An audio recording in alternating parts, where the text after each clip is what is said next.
Good evening, ladies and gentlemen. Welcome to the broadcast this evening. Good evening, sir. Good evening, Mr. Moderator. How are you this evening, sir? I'm fine, thank you. Good day. Fantastic. And good evening to our guests. Welcome everyone to the broadcast this evening. Sir, I want to start the program this evening asking a question that was triggered by something that I came across in a discussion on a discussion forum. And this was some people referring to what they called old school diplomacy. And I want to ask you the question, sir, given the length of time you have been in this field, how has diplomacy evolved over the years?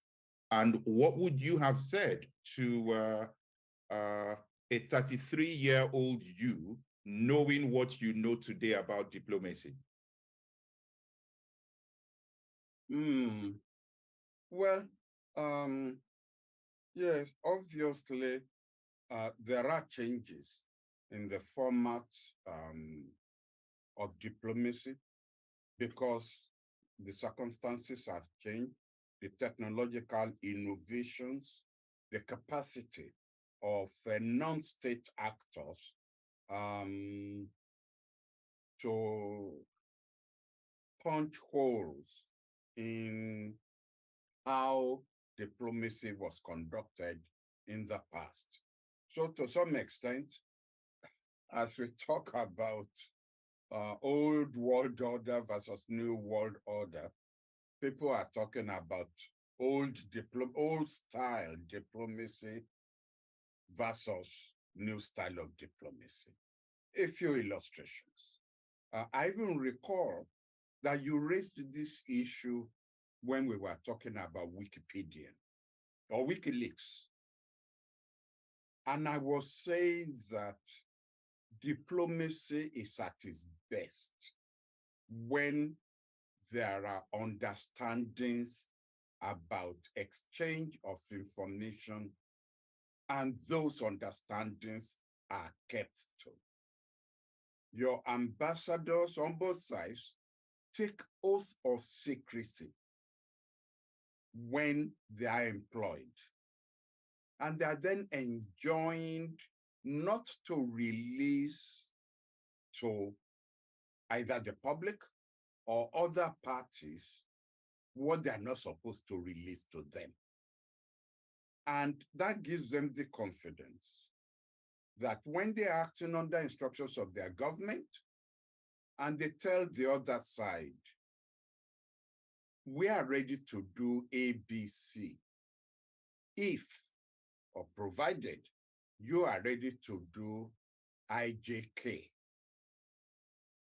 And if the other party said, well, I'm not prepared to do IJK, I can do IJ. Said, no, my instructions are, it's a complete package. And if that fails, can you now imagine the embarrassment if 2 days or a week later, front headlines, ambassador of, whichever country has volunteered undertakings to do ABC. And the country, his country, is then alarmed because of the opposition and criticism it will get from the opposition or the NGOs or what have you, that why are you prepared to surrender this? And the other side has just saved us by rejecting it. Whereas the understanding is these are issues that are still alive and under consideration, and it's not supposed to go beyond these forums. Let me give you an example from real life diplomacy. During the Cuban crisis, we were close to a third world war.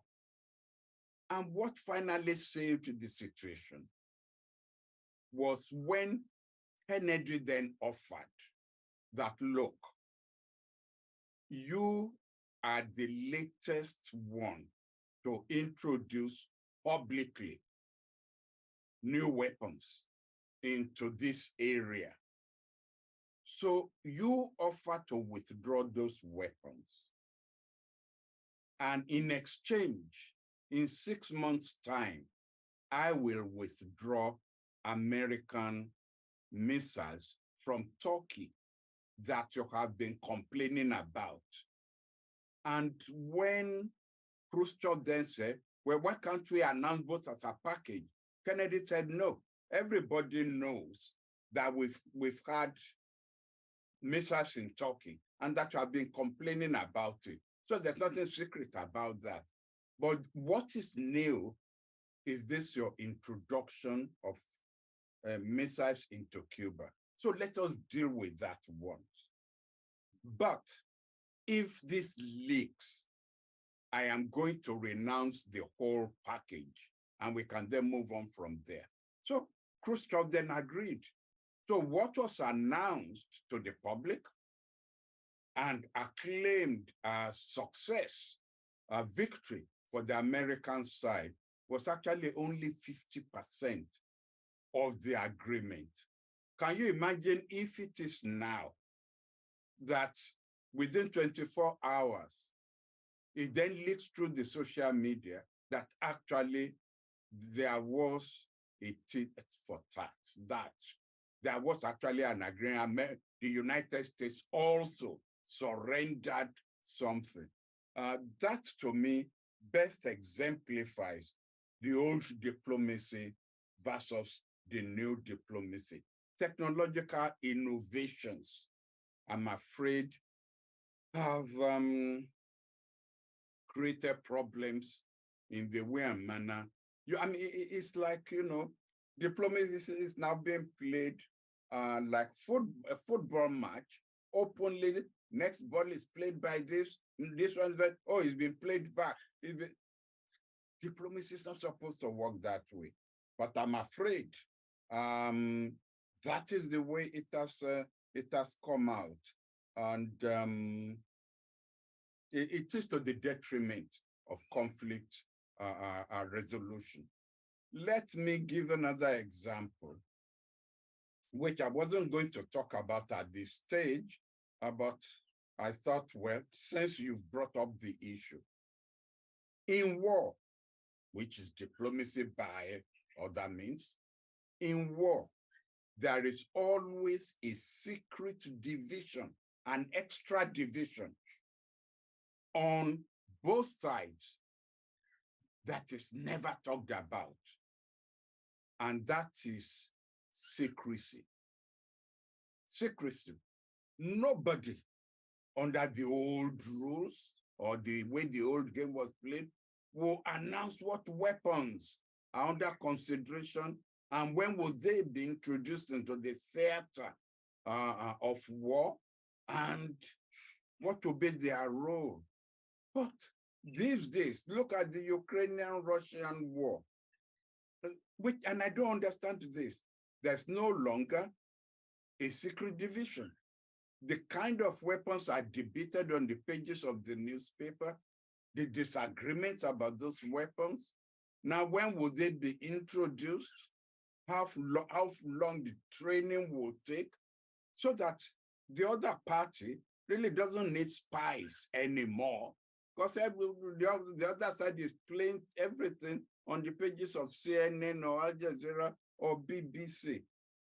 I don't claim to understand why. There must be some strategy to this madness. And I still, 1 year into this war, understand why the Western parties, NATO, openly debates the kinds of weapons and the kinds of assistance it gives Ukraine, the nature, how long it will take, the kind of limitations put on it. To me, this empowers the Russians. unless there is something about it that I don't know about. Thank you, sir. There is a point around the United States, and let me pick it from a different angle, actually. From Africa's perspective, we are seeing the battle for Africa going on from different sides. China, Russia, with South Africa. We're seeing other countries like Burkina Faso and France, and I'll come back to those individual situations in a minute. But in light of this diplomatic conversation that we're having, to what extent would we say that a foreign government is interfering in affairs of a local government when they start saying things like, we are blocking certain people from entering our country because they are undermining democracy? Yeah.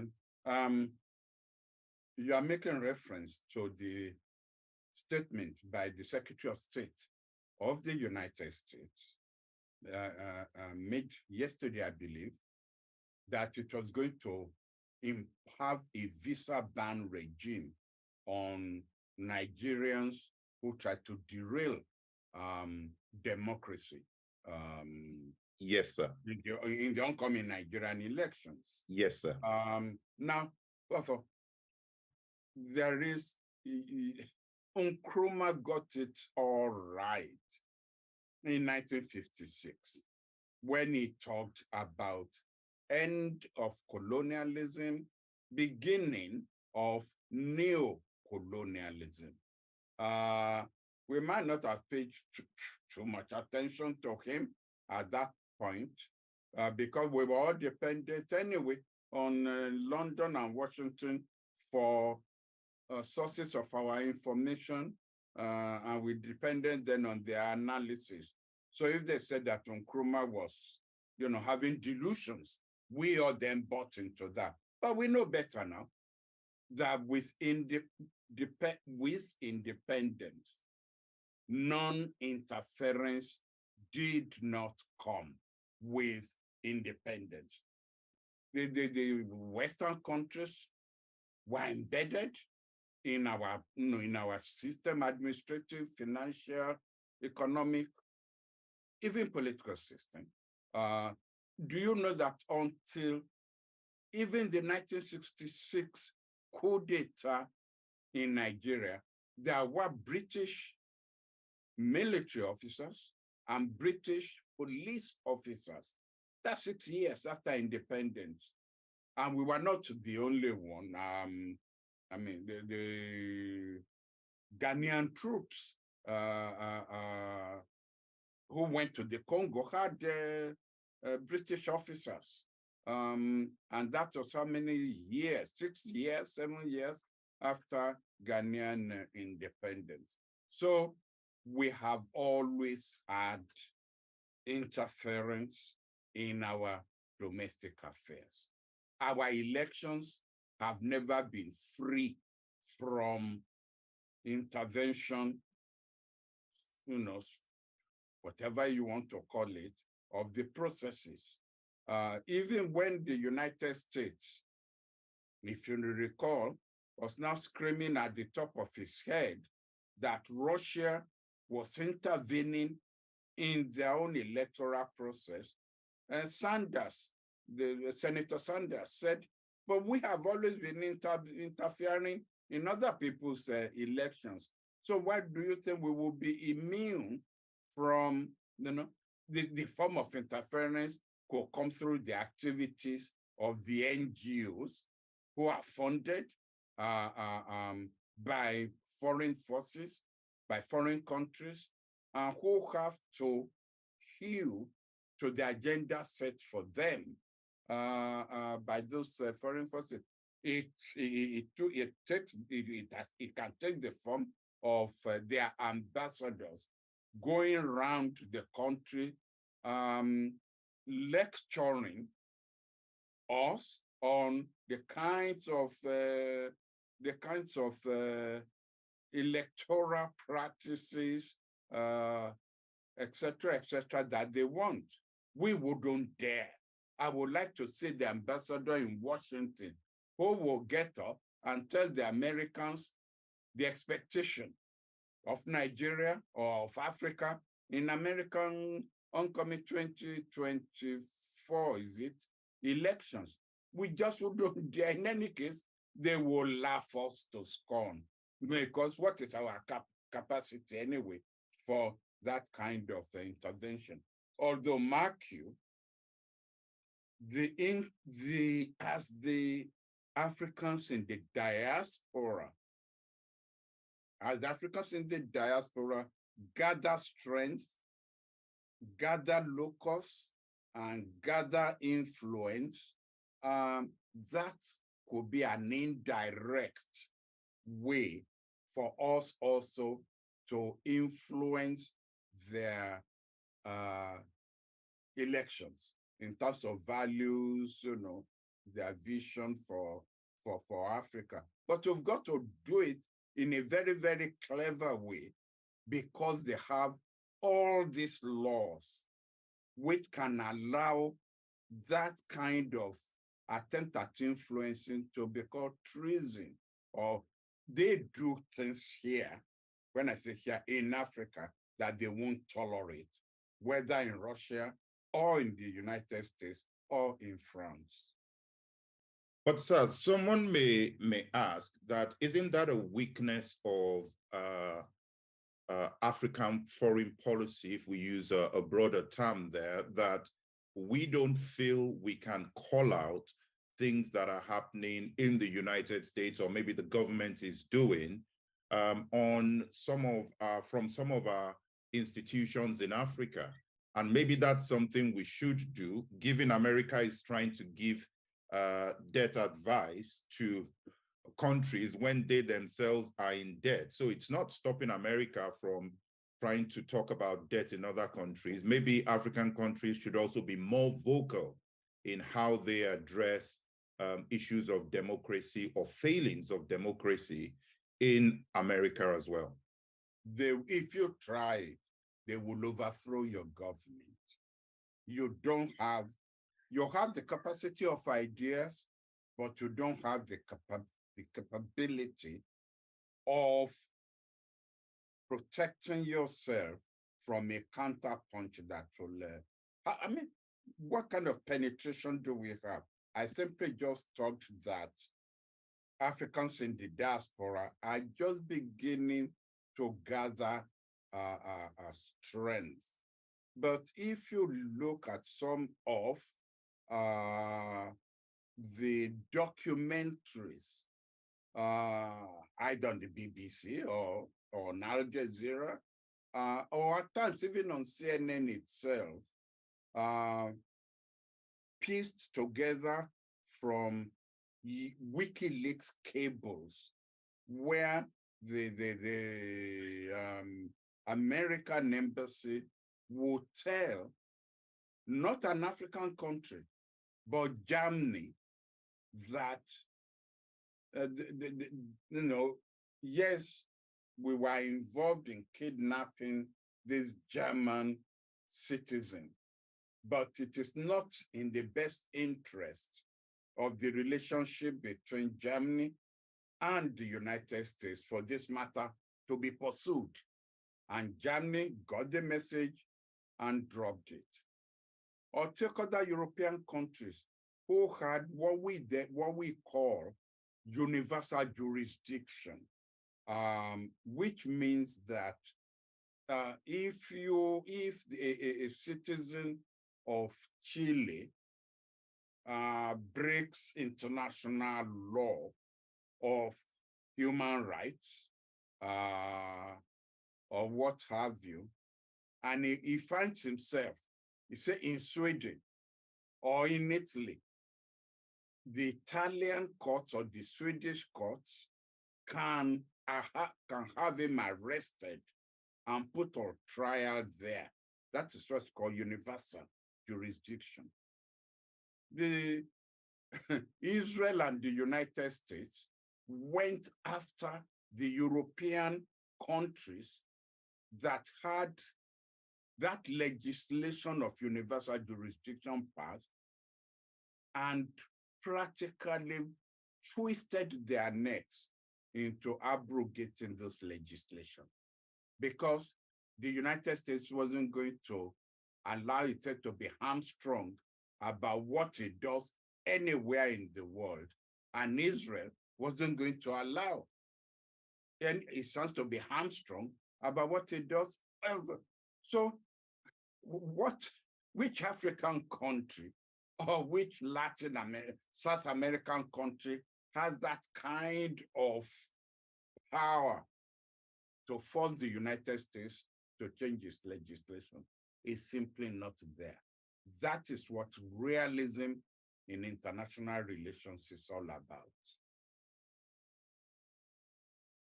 So France has announced Burkina Faso has asked the French to withdraw their troops within a month. And the French government, quite surprisingly for some, has immediately come back to say, yes, they will be sticking to the agreement and will be withdrawing within a month. Is that a win for Burkina Faso? And what gaps would be left once the French troops leave? And from the French side of things, are they playing this diplomacy right? Well,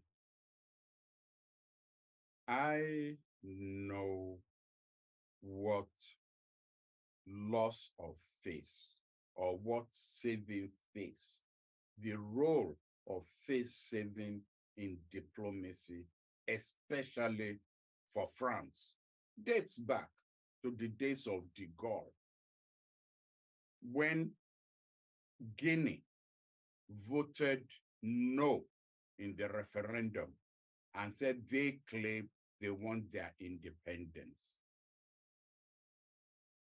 And de Gaulle said, fine, but I will make you pay a heavy price for doing this. Chairs, tables in primary schools were broken up by departing French teachers. Agricultural equipment, crops were uprooted by French civil servants on their way out. There was even a case where where they're not called tractors, but you use them in building roads. Well, their motor was reversed to make them tear up roads that were already built in Guinea.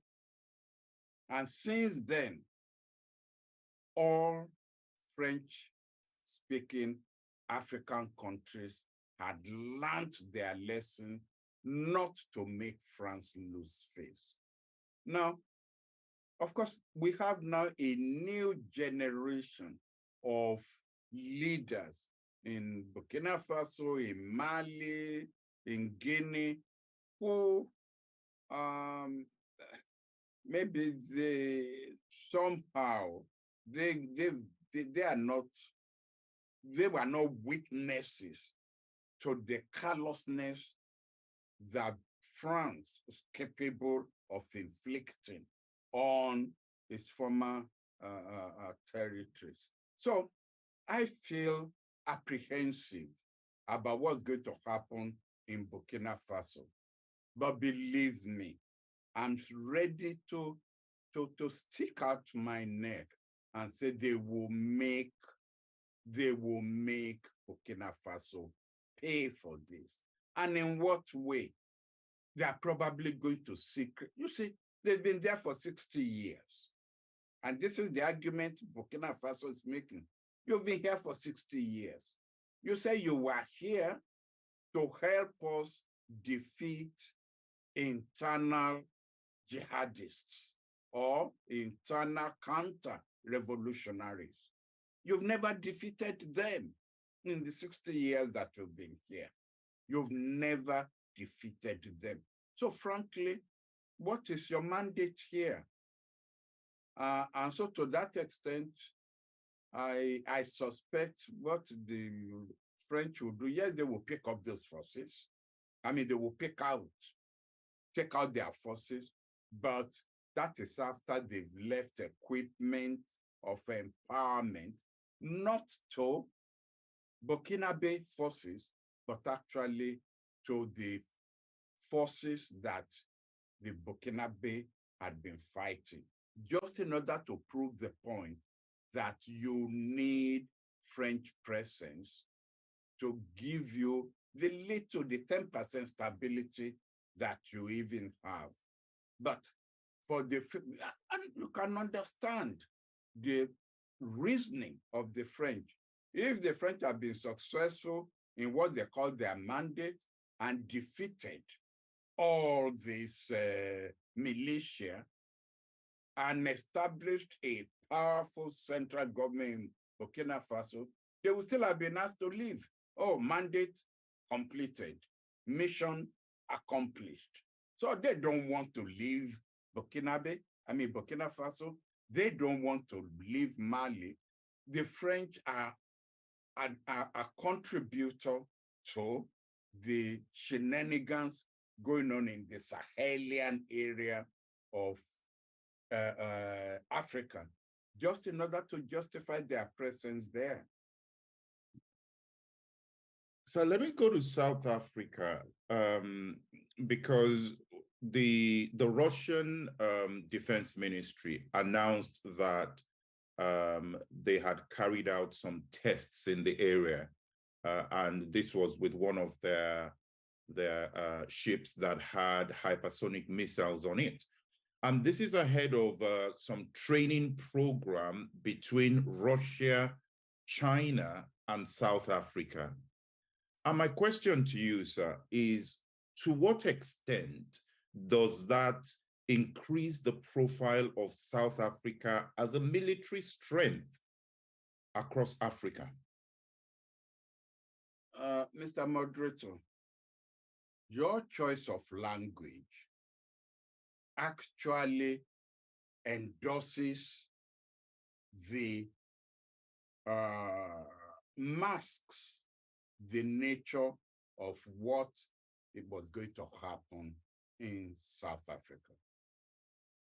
If it has been an exercise in training, very few of us will be opposed to it, because that kind of training goes on all the time.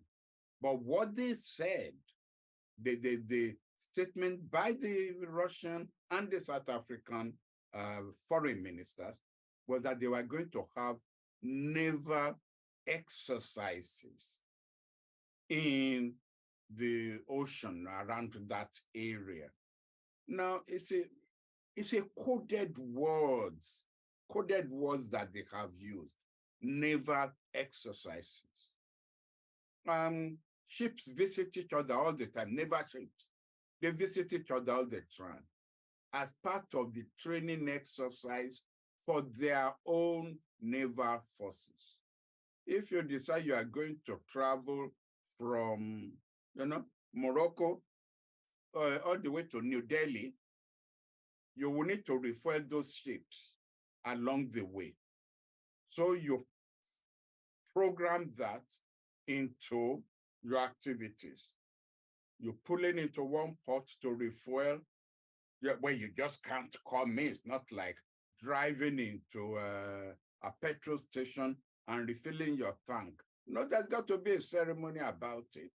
But all that coming is to refuel. And then you exchange flags, bands play, you shake hands with the admiral in the visiting country and so on. And then you depart and you continue your own exercises. That happens all the time. It's a totally different thing when it is a programmed naval exercise. If I may divert a little bit, North Korea knows that there are American bases in South Korea, that it has tolerated all this time is aware that there are American naval ships that it has tolerated all this time. But when Trump was in power, it now made a request that it does not want joint exercise, military exercises between South Korea and an American troops in exchange that it will not continue its own nuclear ambition. So North Korea recognized that thematically there is a difference between just troops being there and having joint exercises. And what some of us are trying to point out is that joint exercises between Russia, China on one hand, and South Korea on the other hand, is like joint exercise between the rider and the horse. Who is the beneficial partner in all of this? You talk about, does this not empower South Africans? South Africa has 3 corvette naval ships.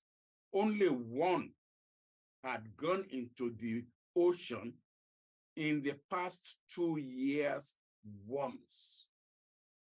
It has, I think, either 3 or 4 submarines. None had gone out into the ocean for any exercise or anything in the past 2 years. And now today, Russia said part of the weapons that it is contributing to this exercise is its largest naval ship, capable, as you yourself said, of firing some of the most modern weapons that Russia has. What assets are South Africa bringing into the exercise, if not only to get itself caught in the conflict between, on one hand, the NATO, and on the other hand, Russia and China? That is what we are trying to draw attention to. And when South Africa gets into a problem, Africa gets into the same problem, because South Africa is not an island unto itself. And South Africa, in any case, as a member of the African Union, is bound into the express determination of Africa to make the South Atlantic Ocean an area of cooperation, an area where it doesn't want conflict, external conflict introduced, an area of non-nuclear proliferation. So all this will be broken when this kind of exercise takes place. I don't see what South Africa needs to gain from it, except to get itself into trouble. But sir, someone could argue and say South Africa is gaining quite a lot of attention now, some obviously for the wrong reasons, some for the right reasons. I know that the US Treasury Secretary was in South Africa discussing some bilateral talks there. We know that this naval training or these exercises were happening there. All of this put together seem to be raising the profile of South Africa. South Africa was also the first foreign leader to visit King Charles III after he ascended after the death of Her Majesty the Queen. So South Africa seems to be doing something right with all this attention. One could argue that, well, maybe this will bring development to the area. How would you respond to that, sir? I will make a distinction between protocol recognition and concrete achievements.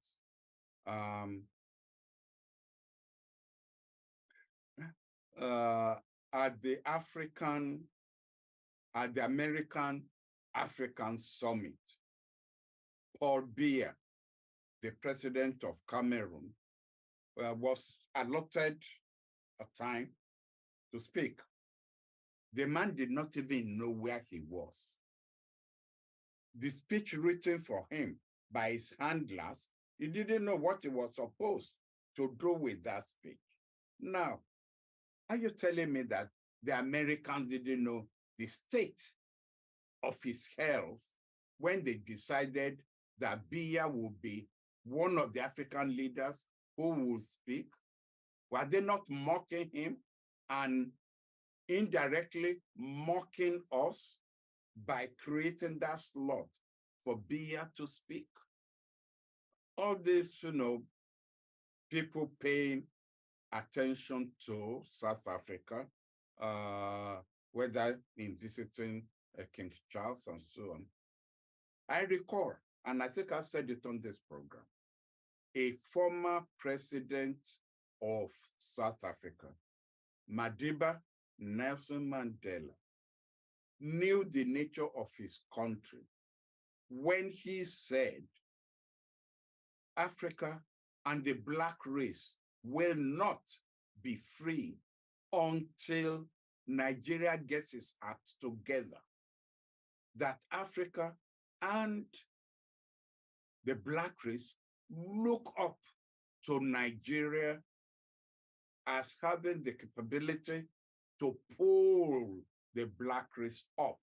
But first, it's got to get its own act together and pull itself up. The same message, incidentally, given to me by President Houphouët-Boigny of Cote d'Ivoire when I was a minister. And surprisingly, the same message given to me by Thomas Sankara. Now, Thomas Sankara and Houphouët-Boigny were on two opposite sides of the ideological divide in the Francophonie, but both of them recognized the same thing. And Houphouët-Boigny said, don't try to compete with France. A time will come when the needs of African countries will be too much for France to handle. And at that time, we will naturally turn to Nigeria. So I'm not bothered. You have a point. Please, don't misunderstand me. Diplomacy, like nature, does not like vacuum. And Nigeria, by action and inaction, has provided Africa with a vacuum of influence, vacuum of vision, vacuum of leadership. We've done so. And we must carry part of the can, part of the blame. And so others have said, well, if Nigeria is not ready, we will turn to South Africa as an alternative voice of Africa. But I will tell you this, it's not hubris, okay? It's not hubris. It's what we say it even on this program, that no matter how much challenge, competition, China, pays to the United States, that the United States is still the big boy on the block. It is still the #1 power, world power, but China is climbing to challenge it. So it's the same thing. Whatever, even in terms of gross national product, we have overtaken South Africa. We have, in terms of even our military institutions and so on, how many white faces do you see in Nigerian military establishment? But go to South Africa, you still see a lot of white faces in the military establishment. So we need to get our acts together in Nigeria. We do. one mustn't beat around the bush. But to say that that South Africa is gaining, I don't see what it is gaining apart from ridicule. Apart from ridicule, it isn't showing the kind of sophistication that one will expect. India is a member of BRICS, but India doesn't cozy up to Russia or to China. Brazil is a member of BRICS, and you will see more sophistication coming from Lula on how it sidesteps being regarded as being in the pocket of China or Russia. All one is saying is the South Africans are not playing the game. They're not playing the game the way they should play it at the time when we need to build a new world order. South Africa should not make itself appear as if it is already in the pocket of the alternative bloc led by China and Russia. It shouldn't. What it should be doing is teaming up with the rest of Africa to try to carve an independent position so that we don't have this new scramble for Africa. And already we are then taking sides. I'm going to be with the Americans. I'm going to be with Russia. I'm going to be with China. What then happens is what happened to us after the Berlin Scramble for Africa, when Africa was carved up. We don't want that. And I think we need all the big powers in Africa, including South Africa, to help Africa maintain a position of independence and a position of dignity in the new scramble for a new world order. So there's a question here. I haven't been able to verify this, but I will ask it. This is from someone on YouTube who wants to know your view on a video showing Tunisian Airlines asking only non-Black Africans to board an overbooked and delayed flight. Do North African countries still think they are part of Africa? I've seen the video. Like you, I cannot attest to the authenticity of the video, but it brings up an issue which I had raised in a tangential way on our platform several weeks ago, which is that sooner or later,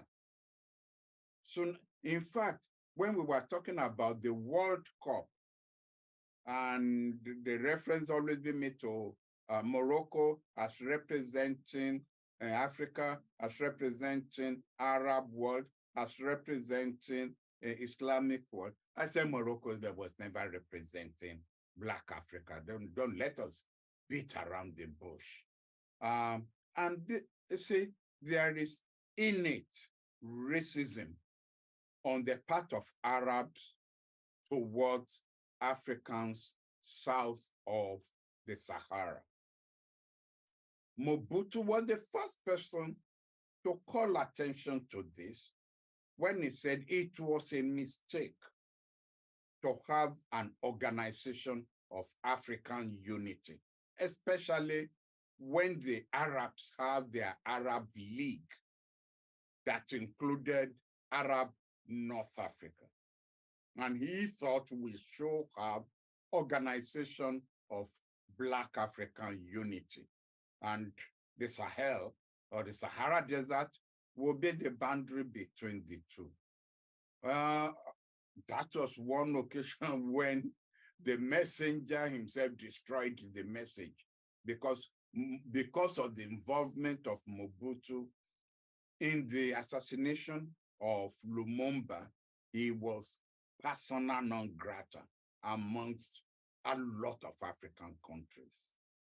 But people like Kofi Boye, at that time in Cote d'Ivoire and Togo were, they were sympathetic towards Mobutu's point of view.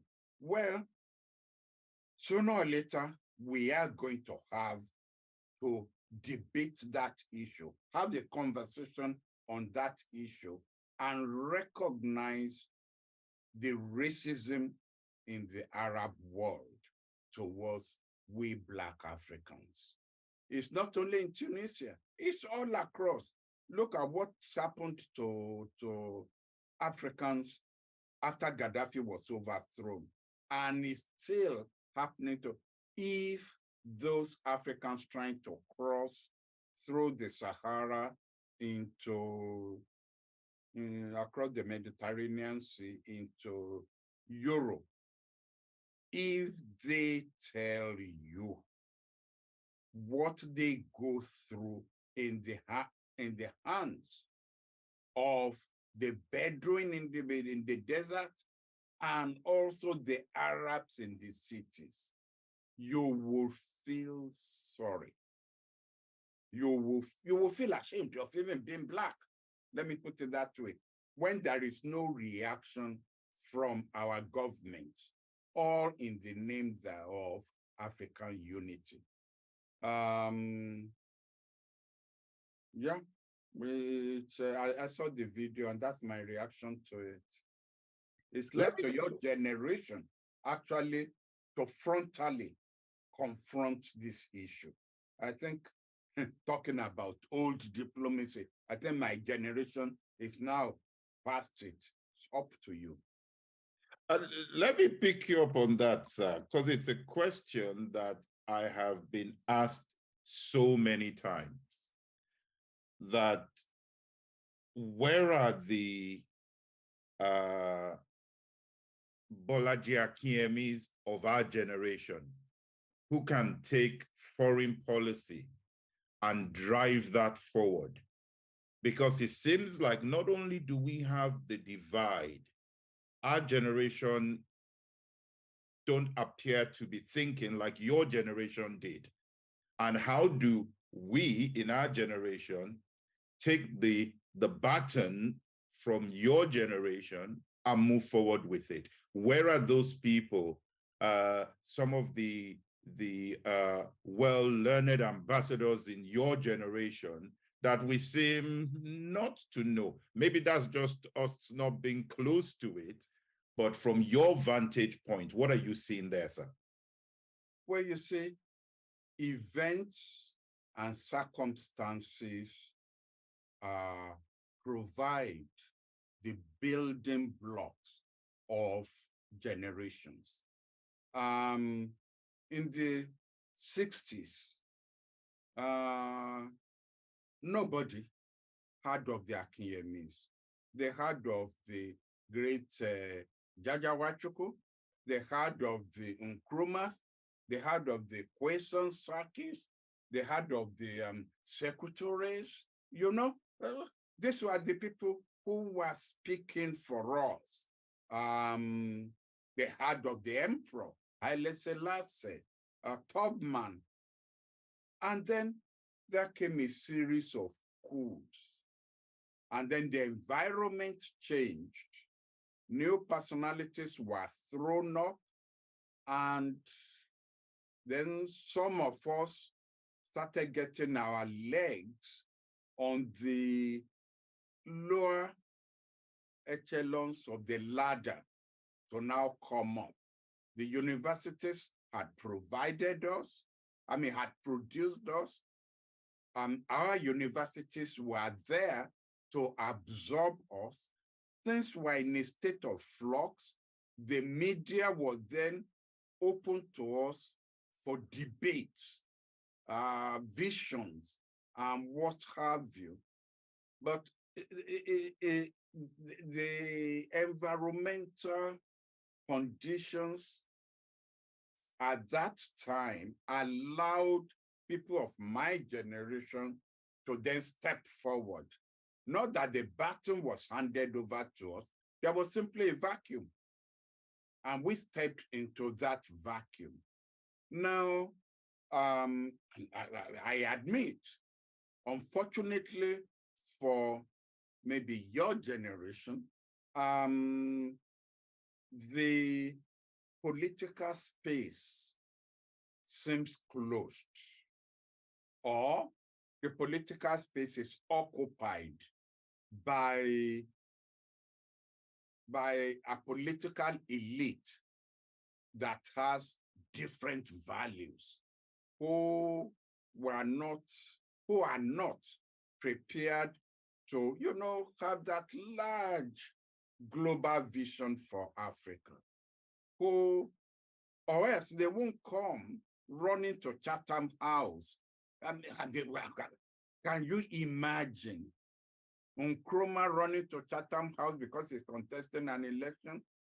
Can you even imagine even Chief Awolowo or Shagari or Zeke running to Chatham House to talk to whom?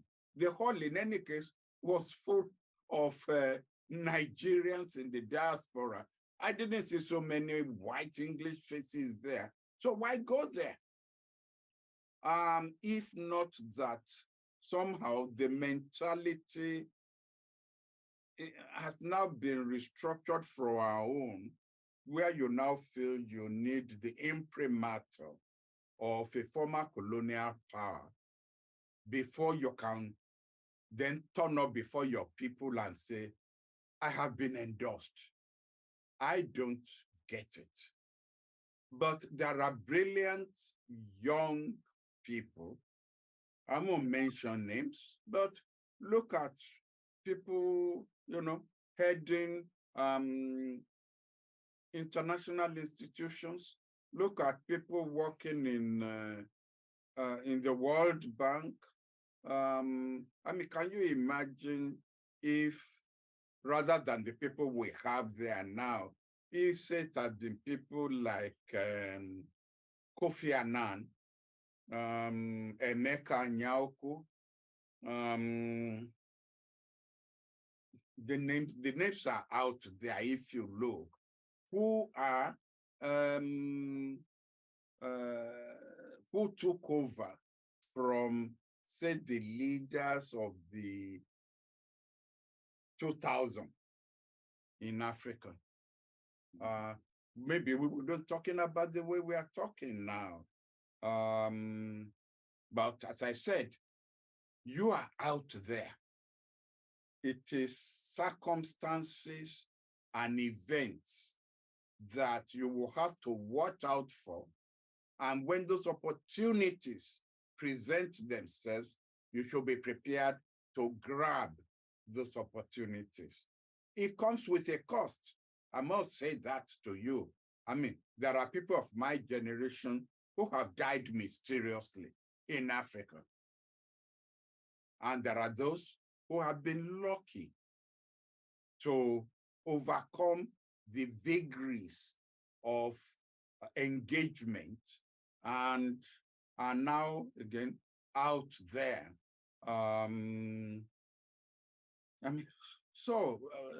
You've got to be, you see, it cannot be programmed. You've just got to be ready when the circumstances arise to grab it. A German chancellor, Adenauer, was just asked for the secret, of success. And he said, you just wait there on the edge of the stage. And when God walks past you, you stretch out your hand and you grab the edge of his coat.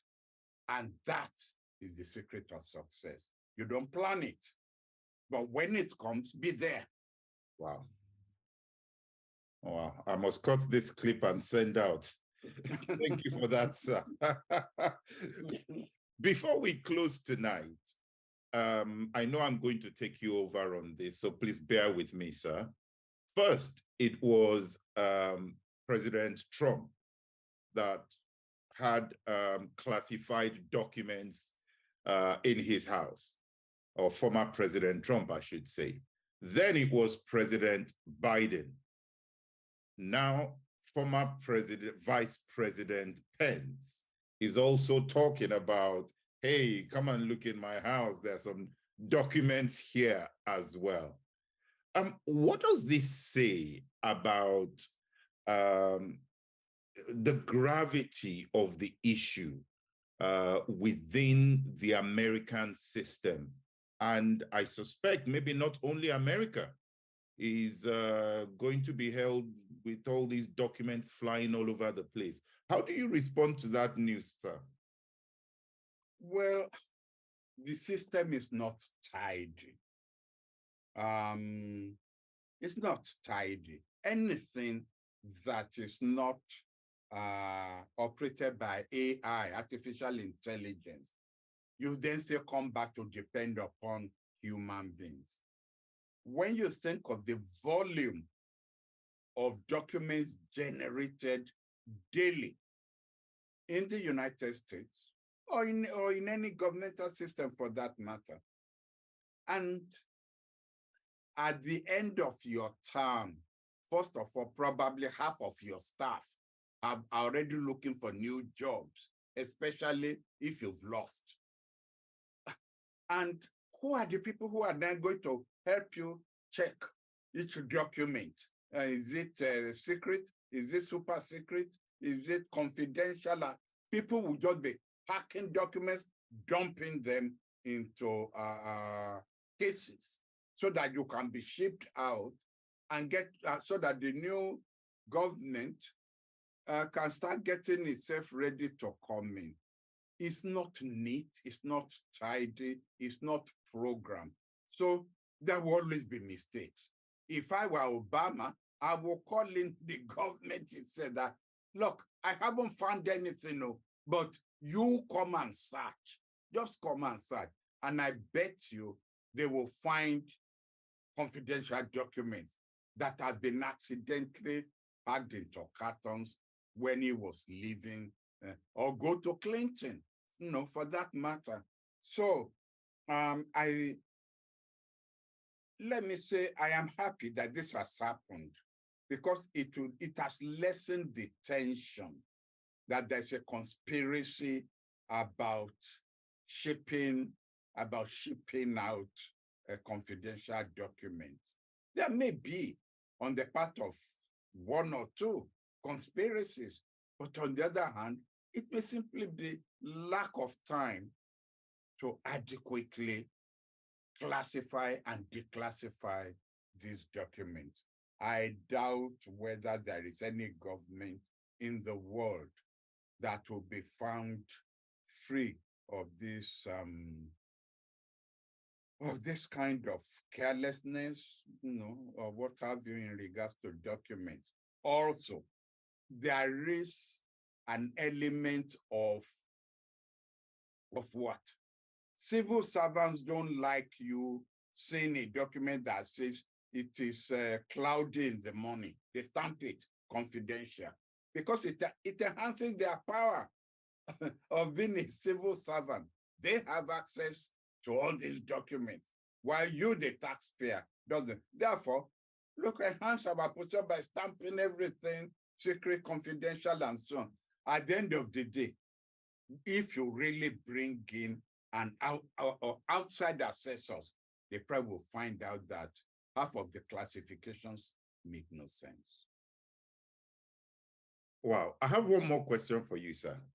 And this is the story of Rwanda shooting down a Congolese military jet because the Congolese jet had violated the Rwandan airspace. Do you see this as an isolated event, or do you see it developing further? I hope it is an isolated event. See, planes, especially at the speed at which they go, jet planes, they stray all the time. If you follow the news, the number of times the British will scramble planes in order to chase away Russian planes as they are coming across the North Sea. The number of times American planes will be scrambled, or even Russian planes will be scrambled because American jet fighters are coming close to some red line somewhere. It happens all the time. The only difference is that in the global north, the pilots are trained to exercise caution, even in trying to see off straying planes from the other side. That's why you don't have cases of planes being shot down. Whereas between Rwanda and the DRC, I suppose there are pilots on both sides with itchy fingers on the trigger, who probably, whether they are trained to say take action first before thinking, or because of the nature of hostility going on between Rwanda and the DRC for over 20 years now, no pilot wants to be court-martialed for allowing a straying plane to escape being fired upon. Thank you very much, sir. On that note, I will bring the program to a close tonight. We'll be back same time next week, and the conversation continues. Please do share the link, let other people come in here, and please also remember that it is certainly an interactive program. Feel free to ask questions, and I will put your questions through to Prof. Someone just posted a comment. I find it odd that Nigerian political leaders would in this era rush to Chatham House for some kind of endorsement as if we are still a colony. I think that person is agreeing with your comments there, sir. But thank you everyone for your time tonight, and we'll be back next week. Good night. Good night, sir. Good night, everybody. Thank you.